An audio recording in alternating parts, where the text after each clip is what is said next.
তুরস্কের president Recep Tayyip Erdogan সম্প্রতি ইতালির প্রধানমন্ত্রী জর্জিয়া মেলোনিকে ধূমপান ছাড়ার পরামর্শ দিয়েছেন। ঘটনাটি ঘটে আঙ্কারায় অনুষ্ঠিত এক আনুষ্ঠানিক বৈঠকে, যেখানে দুই দেশের মধ্যে অর্থনৈতিক সহযোগিতা, প্রতিরক্ষা, অভিবাসন এবং আঞ্চলিক নিরাপত্তা ইস্যু নিয়ে আলোচনা হয়।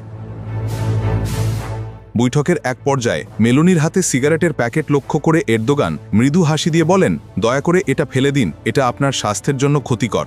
এরদোগান বহু বছর ধরেই ধূমপান বিরোধী আন্দোলনের একজন সক্রিয় মুখ।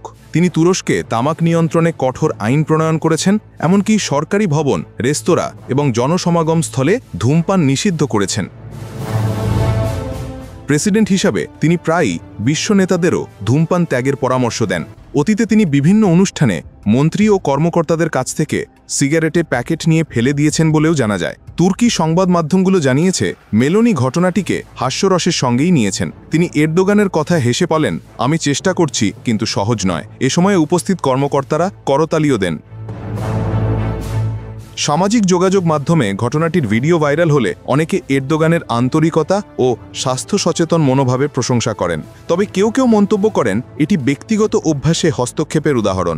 বিশ্লেষকদের মতে এই ঘটনা কূটনৈতিক আলোচনায় এক মানবিক ও অনানুষ্ঠানিক মুহূর্ত সৃষ্টি করেছে, যা দুই নেতার পারস্পরিক সৌহার্দ্য ও আস্থার প্রতীক। এরদোগানের পরামর্শ যেমন তার ধূমপান বিরোধী অবস্থানকে নতুন করে সামনে এনেছে, তেমনি মেলোনির হালকা প্রতিক্রিয়া কূটনৈতিক সম্পর্কের এক উষ্ণ দিকও ফুটিয়ে তুলেছে। জনস্বাস্থ্য ও ব্যক্তিগত অভ্যাসের প্রসঙ্গকে ঘিরে এই ঘটনাটি আন্তর্জাতিক পরিমণ্ডলেও আলোচনার জন্ম দিয়েছে। প্রতিবেদনে ঝিনুক রহমান, কণ্ঠে মৃদুল। আপনারা দেখছেন ওয়ার্ল্ড ভিউজ।